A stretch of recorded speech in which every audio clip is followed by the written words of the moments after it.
Very good morning eighth class. How are you all?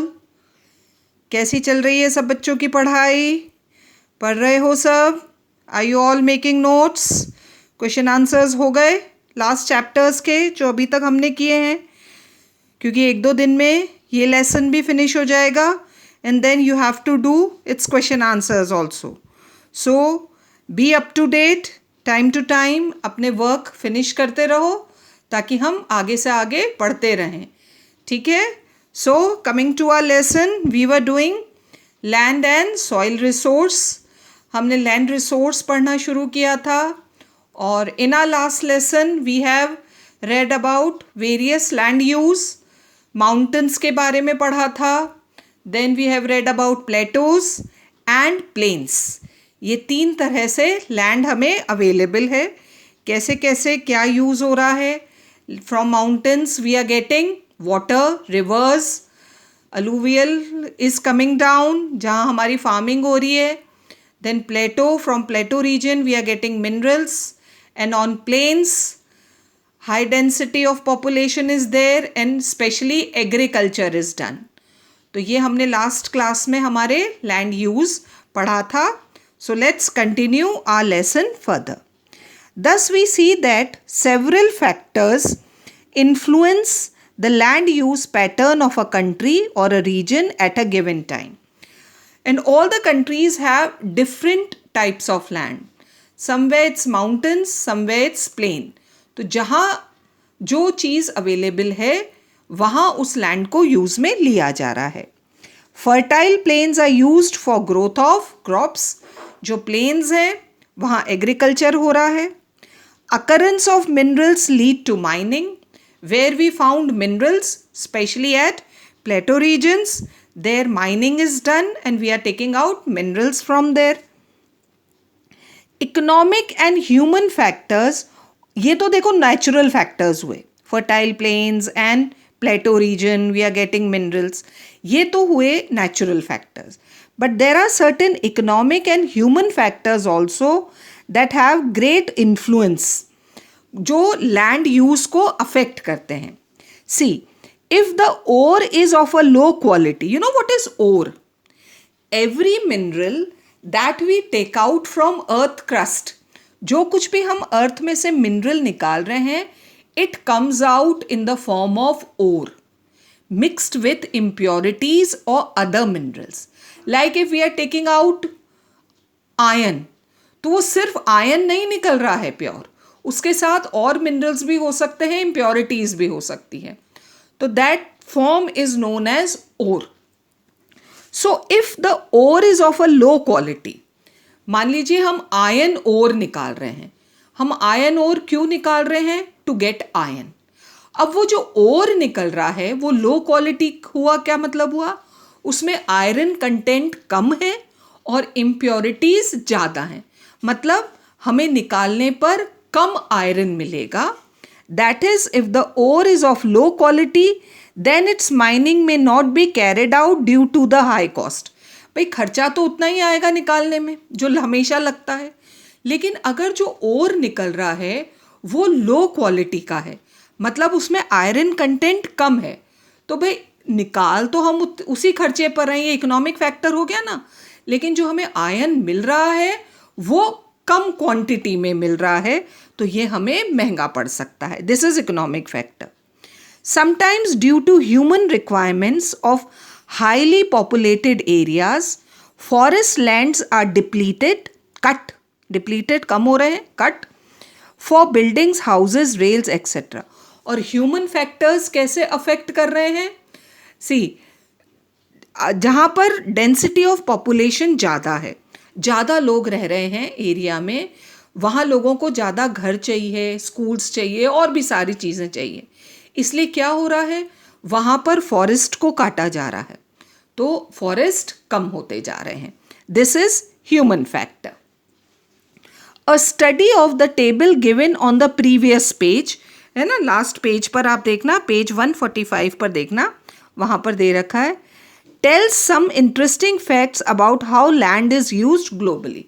वहाँ world के अलग अलग एरियाज में कैसे लैंड यूज हो रहा है ये बहुत अच्छे से दिया हुआ है. India has a very high percentage of, underline करो, एरेबल लैंड, एग्रीकल्चर लैंड, जिस पर इजीली एग्रीकल्चर किया जा सकता है. And Australia has the highest percentage of pasture land. What is the meaning of pasture land? हाँ, चारागाह, जहाँ पर कैटल रेयरिंग की जा सकती है. तो देखो, अलग अलग एरियाज में अलग अलग टाइप ऑफ लैंड है. इंडिया के पास एग्रीकल्चर लैंड ज़्यादा है और ऑस्ट्रेलिया के पास पास्चर लैंड ज़्यादा है. सो agriculture is the chief occupation of India while sheep rearing is in Australia. The type of land affects the occupation of the people. India has more arable land, so we do more of agriculture.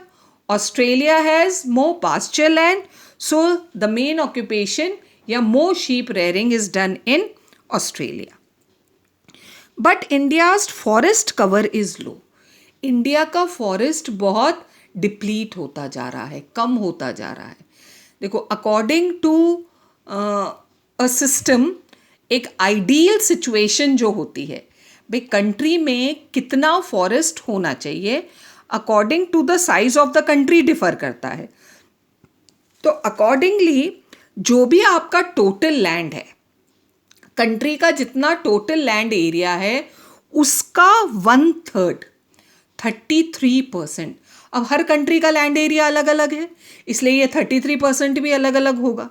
तो जो भी country का total land area है, उसका 33% या 1/3 should B forest, जो कि India का बहुत कम है. India's forest cover is low.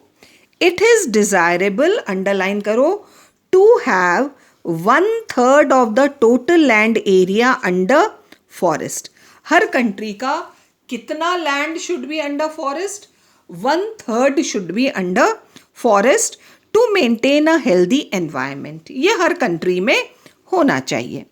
Japan has, imagine, कितना है जापान का? 67%. कितना हाई है देखो. हाँ, जापान का कितना है? 67% of its land area is under forest. Though Japan is considered as developed country, industrial country, but still they have 67% of its land area under forest. Canada has the highest percent of its land, 52% under other uses, है ना. और Canada में 52% दूसरे uses में काम आ रहा है. It is extremely cold climate.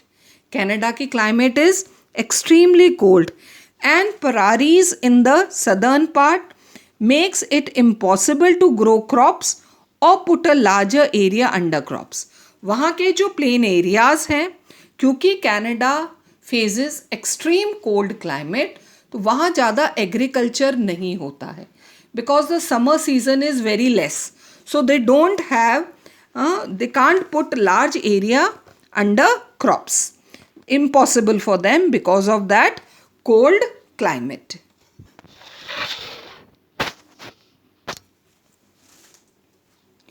The UK and USA are highly urbanized country. Highly urbanized means जहाँ पर urbanization, शहरीकरण ज़्यादा है. Construction of building is more. UK और USA ऐसे countries हैं जहाँ पर cities ज़्यादा हैं, big cities ज़्यादा हैं, मतलब agriculture कम है. And they have less land area under crops. तो हर कंट्री का लैंड एरिया अकॉर्डिंगली है, कहीं पर ज़्यादा है और कहीं पर कम है. इंडिया में एग्रीकल्चर होता है, देखो जापान में फॉरेस्ट लैंड ज़्यादा है. कनाडा में क्योंकि एक्सट्रीमली कोल्ड क्लाइमेट है, इसलिए वहाँ एग्रीकल्चर कम होता है. यूके और यूएसए में क्या हो रहा है, वहाँ वो हाईली अर्बनाइज्ड कंट्रीज़ हैं, इसलिए वहाँ भी क्रॉप्स या एग्रीकल्चर कम होता है. Now it is necessary to properly plan the use of land. तो बहुत ज़रूरी है the type of land that you have, उसे प्रॉपरली प्लान किया जाए. भाई जिस टाइप का लैंड है उसे उसी तरीके से यूज़ किया जाए. Best results can be obtained if the nature of the land and the needs of the community are kept in view. Best use तब होगा लैंड पर, हमें बेस्ट रिजल्ट्स, बेस्ट आउटपुट तब मिलेगा जब जो भी टाइप ऑफ लैंड हमारे पास है हम उसको बेस्ट यूज में लें, जिस भी टाइप का है. अगर एग्रीकल्चर लैंड है तो वो करें, पास्चर लैंड है तो वो करें. तो जिस भी टाइप का लैंड है हम उसे बेस्ट यूज में लें, और जो पीपल वहाँ रहते हैं वो भी इस बात को समझें. दोनों के बीच में जब बैलेंस बनेगा, type of land and need of the people, then only proper utilization of land possible होगा. Carelessness in planning. If we are careless, अगर हम ध्यान नहीं देंगे, can lead to serious problems. और अगर हमने properly land use नहीं किया तो इससे बहुत सारी problems हो सकती हैं. कौन सी? Shortage of crop lands, है ना, एग्रीकल्चर लैंड कम हो सकता है, सॉइल इरोजन हो सकता है, और डेजर्टिफिकेशन मतलब लैंड बैरन हो जाएगा, that is desertification of land, ये हो सकता है. तो we have to use proper the land that is available to us. We can't be careless, हमें ध्यान देना है. Planned land use will speed up development. देखो, लैंड पहले तो पहचानो किस तरह का लैंड है और उसे हम किस तरह से यूज़ में ले सकते हैं. अगर हमने ये चीज़ पहचान ली, planned land use, it will lead to development, prevent land degradation, land degradation कम हो जाएगा, and help build modern cities. हम लैंड का प्रॉपर यूज़ में लें तो वहाँ मॉडर्न सिटीज़ डेवलप कर सकते हैं with modern facilities and conveniences. तो proper land use is very important. Then only we can lead to development. ये तो हुआ बच्चों हमारा land resource. The next topic is soil resource.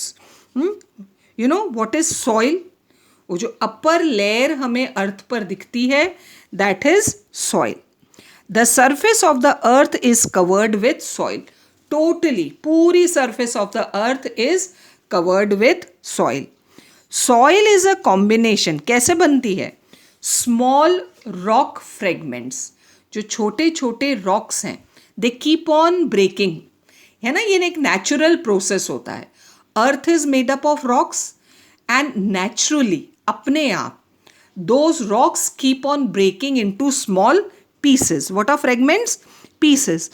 An organic material upon which all agriculture is based. तो soil क्या है? It's a combination of rock fragments and organic material. ये दोनों मिक्स होकर बनाते हैं soil, और इस soil में होता है agriculture. All growth, जो भी vegetation growth है, that takes place in soil. The thin layer of top soil is crucial. It's very important. जो upper layer of soil है वो बहुत important है for growth of plants. जो upper layer अगर fertile होगी then only the plants can grow in the soil. The uppermost layer of the earth crust which is loose, ढीली है ना, soil fragments हैं, is in fragments and is useful to plants is called soil. जो upper layer है जो loose है, made up from small rock fragments and useful of growing of plants, that is known as soil, and it consists of both inorganic and organic substances. तो जो soil बनी है वो दोनों के mixture से बनी है, organic और inorganic contents. सबसे पहले तो rock fragments, धीरे धीरे breaking up of rock चलता है, ये नेचुरल प्रोसेस है, हम कुछ नहीं कर रहे हैं इसमें, ये नेचुरली होता है. फिर वो जो रॉक फ्रेगमेंट्स हैं, पीसेस हैं, उसमें मिक्स होता है ऑर्गेनिक और इनऑर्गेनिक कंटेंट. तीनों मिक्स होकर बनाते हैं that top layer of soil. और इस टॉप लेयर ऑफ सॉइल में ही सारे प्लांट्स, हमारे क्रॉप्स, सारी वेजिटेशन ग्रो करती है, और इसका फर्टाइल होना ज़रूरी है. That is known as fertile soil, जिसमें लाइफ होती है and in which we can grow most of our plants and crops. तो दिस इज सॉइल. अब आगे के कैरेक्टरिस्टिक्स ऑफ सॉइल और जो भी पॉइंट्स है will start in next lesson, है ना. आज के लिए इतना. आई होप आपको समझ में आ गया होगा. लैंड यूज पढ़ा हमने और सॉइल रिसोर्स, सॉइल क्या होती है ये समझा. Go through the lesson once again, you'll be able to understand, and we'll start further tomorrow. Till then, keep reading.